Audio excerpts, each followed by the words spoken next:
Hola mi estimada y mi estimado, y todo miembro de Rocafuerte. Hoy continuaremos con Juan el capítulo 5. Estamos aún dentro de este contexto en el que Jesús sana al enfermo del estanque y unos varones judíos lo buscan queriendo su muerte por sanar a esta persona y por decir que es igual a Dios el Padre.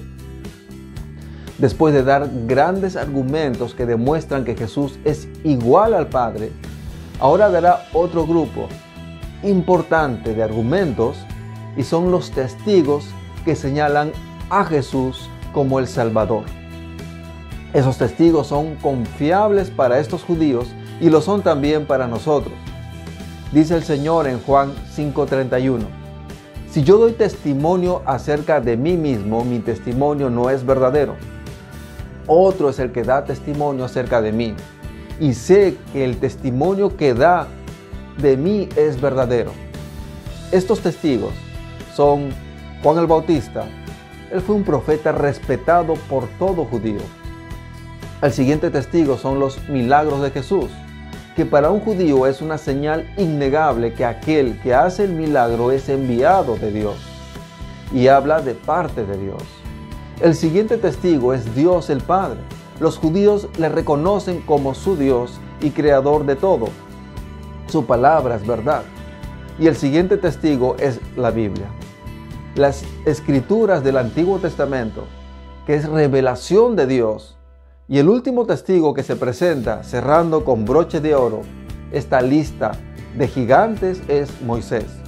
Los escritos de Moisés ocupan un lugar central dentro de la Torá, centrados en la ley de Moisés, el cual es eje central de la vida ética y moral para un judío. Es la ley de Dios. Todos ellos son testigos de la divinidad de Cristo, de la igualdad entre el Hijo y el Padre. Veamos entonces el primero en testificar que Jesús es Dios, y este es Juan el Bautista. Dice en el Evangelio de Juan 5, 33 al 35. Ustedes enviaron mensajeros a Juan, y él dio testimonio de la verdad.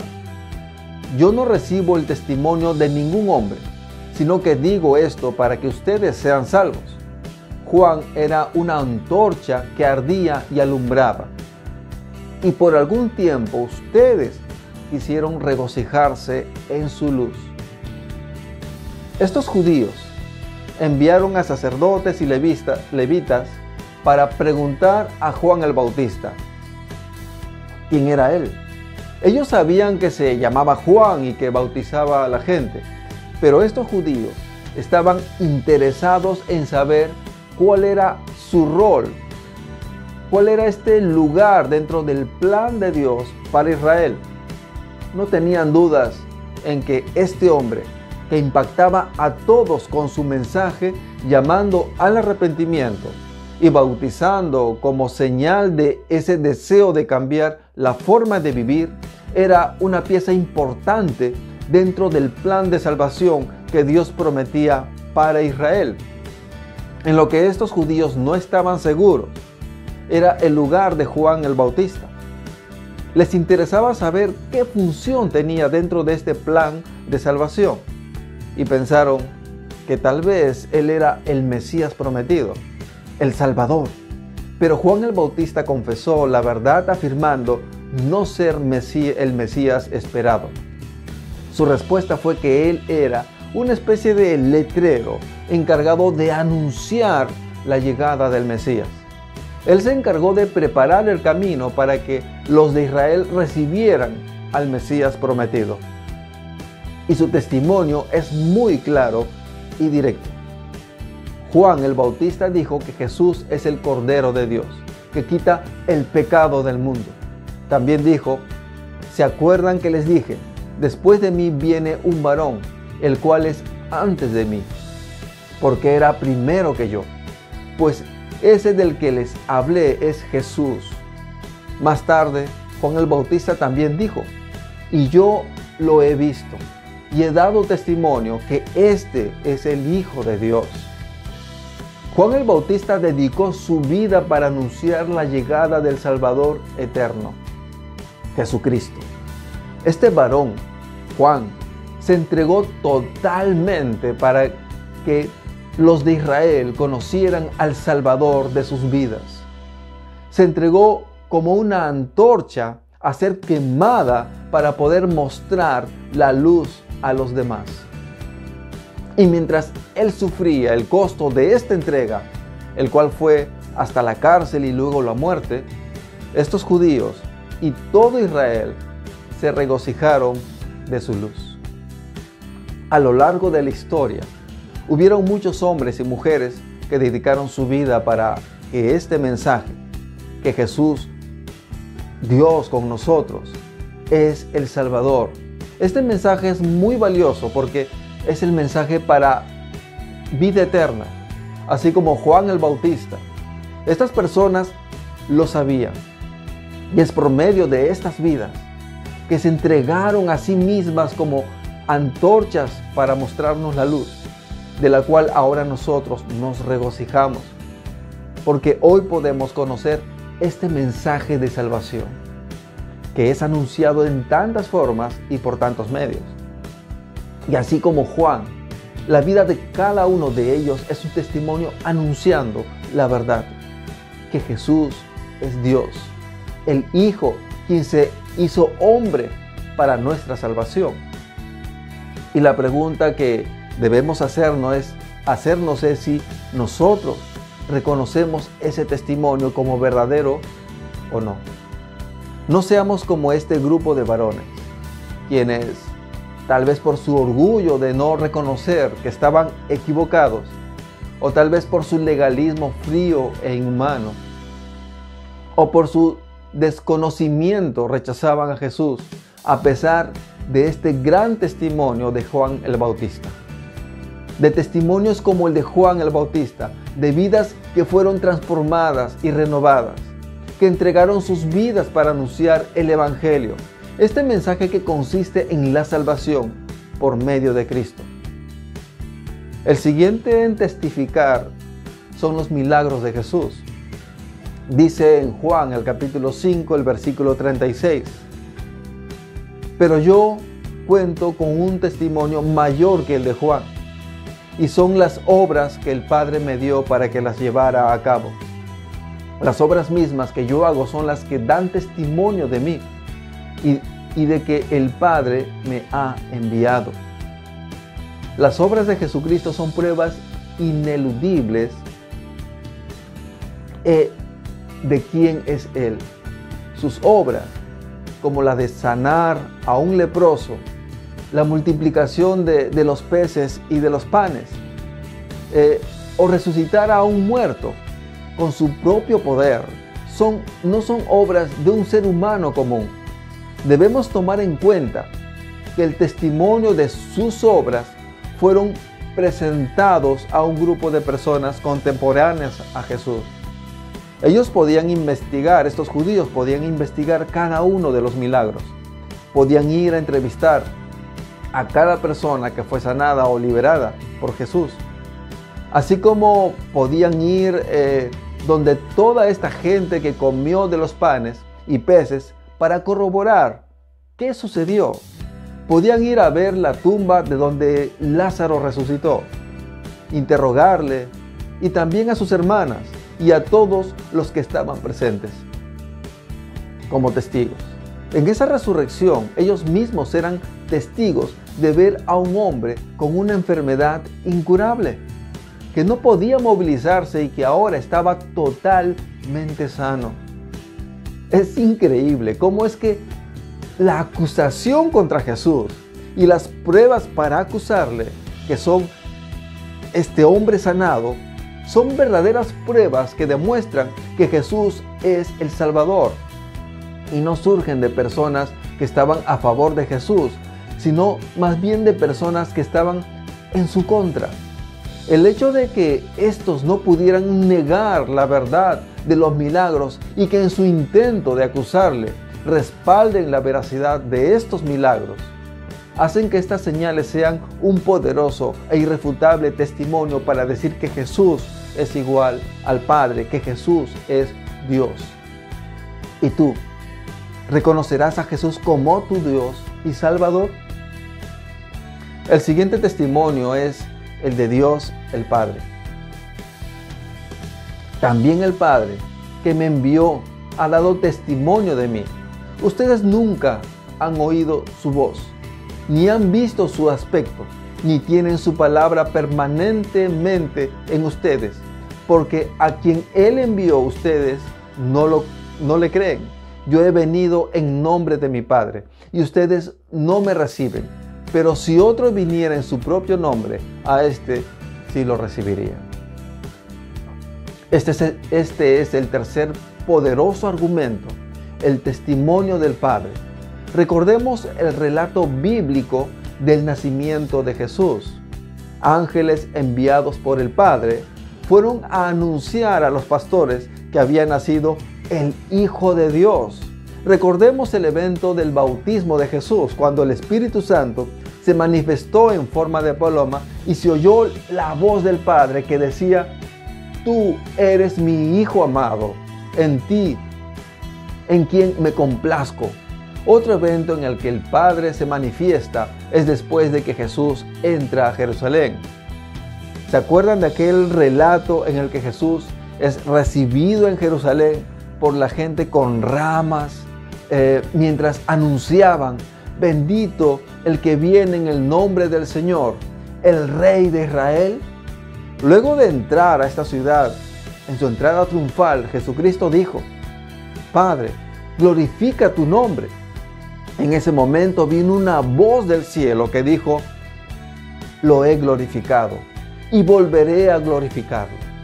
Esas palabras fueron pronunciadas con una voz que se parecía al trueno que viene del cielo. El relato dice que lo escuchó una multitud de personas. Otro evento extraordinario es el muy conocido de la transfiguración de Cristo, donde Jesús se vuelve resplandeciente. En el texto bíblico dice que mientras estaba así, manifestándose su gloria, en eso vino una nube y les hizo sombra, y desde la nube se oyó una voz que decía: este es mi Hijo amado, escúchenlo. Una vez más, estos varones estaban allí. En esos días podían corroborar con los testigos el testimonio sobrenatural de Dios el Padre. Ellos no podían rechazar que el Padre haya dado testimonio acerca de Jesús. Entonces, ¿por qué insistir en negar a Jesús? Ellos rechazaban a Jesús, lamentablemente. Así como con estos varones, pude ver personas que, a pesar de reconocer a la existencia de Dios, entender que Jesús es el Salvador, deciden mantenerse a la distancia. Respetan, pero no toman la decisión de acercarse y mucho menos de entregarle sus vidas. No hagas lo mismo. Decide reconocer a Cristo, que Cristo merece reinar sobre tu vida y que es tu Salvador. El cuarto testigo en ser mencionado son las Escrituras, la Biblia. Dice: ustedes escudriñan las Escrituras porque les parece que en ellas tienen la vida eterna y son ellas las que dan testimonio de mí. Jesús dice a los judíos que le acusaban y querían su muerte: ustedes escudriñan las Escrituras. A lo que se refiere es a que la estudiaban para investigar detallada y ampliamente, profundizando en lo que ella dice. ¿Por qué esta dedicación y esfuerzo? Pues porque ellos saben que en la palabra de Dios, en la Biblia, se encuentra la vida eterna. En estos escritos del Antiguo Testamento se enseña del Salvador que había de venir, el Rey eterno de Dios, haciéndose hombre para salvar a los hombres. Por ejemplo, un texto entre la gran cantidad de porciones bíblicas que hay en el Antiguo Testamento es Isaías, el capítulo 9, versículo 6, donde dice: porque un niño nos ha nacido, un hijo nos ha sido concedido. Sobre sus hombros llevará el principado y su nombre será Consejero Admirable, Dios Fuerte, Padre Eterno y Príncipe de Paz. Pero ellos, teniendo estos escritos las señales que indican el camino correcto, la dirección correcta para reconocer a Jesús como el Salvador prometido, inexplicablemente voltean la mirada. No las quieren ver, simplemente siguen buscando. ¿Quién busca algo con tanto esfuerzo para que luego, cuando lo encuentra, simplemente voltee la mirada para decirse a sí mismo que no lo encontró? Para seguir buscando y buscando. Es así como estaban actuando este grupo de varones. Lamentablemente, este grupo de judíos no son los únicos en hacer esto. Hay muchas personas que buscan tener una buena relación con Dios. Desean de alguna manera recibir la vida eterna que Dios les da y estar en su gloria, pero al recibir el mensaje de Jesús, el Mesías, el Salvador que da vida eterna, simplemente voltean la mirada y parece que prefieren seguir viviendo con esa incertidumbre en sus vidas, desconociendo la verdad. Aquel que escudriñe en las Escrituras encontrará la revelación de cómo es que se recibe la vida eterna, y es en Jesús el Salvador. Si alguien quiere saber más de Jesucristo, debe escudriñar las Escrituras, estudiarlas día a día. Allí no solo encontrará la vida eterna, sino que además conocerá más acerca de Cristo y su plenitud, amor y deidad. La pregunta es, ¿por qué es que estos hombres, a pesar de buscar la vida eterna, teniéndola enfrente, viendo a Jesús allí, la rechazan? Jesús nos responde en el versículo 44. ¿Y cómo pueden ustedes creer si se honran los unos a los otros, pero no buscan la honra que viene del Dios único? Era porque estos hombres buscaban honrarse entre ellos. Las evidencias de que Jesús es el Hijo de Dios eran claras. Estaban delante de ellos, pero ellos lo que buscaban eran logros de admiración delante de los hombres. No buscaban el amor de Dios. En lugar de amar a Dios con todo su ser, se amaban a sí mismos. El único medio confiable para conocer a Jesús es la Biblia. Léela, estúdiala y reconocerás la verdad. Vamos al quinto en ser mencionado como testigo de la divinidad de Cristo, que es Moisés. Dice en Juan 5, 45 al 47. No piensen que yo voy a acusarles delante del Padre. Hay alguien que sí los acusa, y es Moisés, en quien ustedes tienen puesta su esperanza. Si ustedes le creyeran a Moisés, me creerían a mí, porque él escribió acerca de mí. Pero si no creen a sus escritos, ¿cómo van a creer a mis palabras? Jesús corregía de manera muy dura a este grupo de varones, mostrándoles evidencias claras. Y debido a esto, ellos podrían pensar que les estaba acusando. Pero nuestro Señor les aclara que no es lo que Él quiere. Más bien, lo que Él quiere es que sean salvos. Y les muestra la verdad. Como dice en el versículo 34, sino que digo esto para que ustedes sean salvos. El problema era que a pesar de decir que creen en Moisés, no creían en sus escritos inspirados por Dios. El Pentateuco, que contienen Génesis, Éxodo, Levíticos, Números y Deuteronomio, porque si creyeran, se darían cuenta que Moisés escribió señalando a Jesús. Pero lamentablemente no creían en estos escritos y por eso tampoco podían creer en las palabras de Jesús. Llama la atención cómo es que estos varones, a pesar de tener puesta su esperanza en Moisés, no creían en las palabras escritas de Moisés. ¿Cómo podía suceder esto? Bueno, hoy ocurre algo muy parecido con muchas personas. Hay muchas personas que, teniendo su esperanza en Dios, no creen en su palabra. Y es porque ni siquiera conocen su palabra, mi estimado, mi estimada. Podría darse el caso que a pesar de que tú tengas la esperanza puesta en Dios, no sepas qué destino eterno te espera. En mis años de vida he visto dos grupos de personas que pueden estar como lo estaban estos varones judíos. Y son aquellos que no fueron enseñados por nadie acerca de la palabra de Dios. Y con lo poco que saben, tratan de adorar, de estar bien con Dios. Quieren conocer al Señor, pero nadie les ofrece una mano para ayudarles a conocerle por medio de su palabra. El otro grupo que a pesar de tener esperanza en Dios, no lo conoce, es aquel que fue mal enseñado, ya sea por recibir enseñanzas de creencias de la gente que no tienen nada que ver con lo que Dios revela en su palabra, o por recibir enseñanzas distorsionadas de tipo legalistas como las tenían estos varones judíos, que aunque tienen su esperanza en Dios, no creen lo que Él dice en su palabra.